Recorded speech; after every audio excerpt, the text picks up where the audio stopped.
5-star staycation house ba ang hanap nyo na good for 12 bucks na for only 8,000 pesos na siguradong ma-enjoy ng buong barkada pati na rin ng inyong pamilya? Sigurado akong masusulit nyo ang pagstay nyo dito sa staycation house na to sa loob ng 22 hours dahil meron na itong sariling KTV room at free wifi access na pwede kayong manood ng Netflix at meron pang underground game room. Dito nga lang yan guys sa Tagaytay Just Staycation located at La Prairie Subdivision. Pagpasok pa nga lang sa gate, mapapawaw ka na talaga dahil sa cozy and aesthetic looking ng bahay na ito. Meron na nga pala ditong tables and chairs sa front yard na pwede nyong tambayan ng buong tropa. At pagpasok nyo nga sa staycation house na to, ito ang bubungad sa inyo, ang high ceiling receiving area na napaka-cozy at aesthetic looking. At sa tabi naman ng receiving area, nandito ang KTV room na fully air conditioned with wifi and Netflix access at meron pa rito guys na underground game room na talaga namang ma-enjoy ng buong barkada.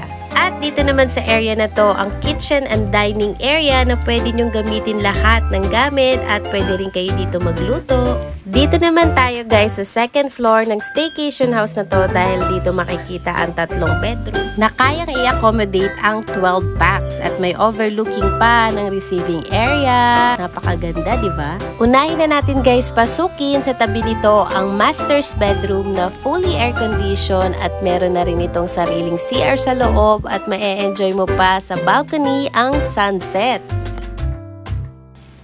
Dito naman tayo guys sa second room na kayang-kayang i-accommodate at least 3 persons dahil meron na itong double size bed at meron na rin itong sofa at fully air condition na rin.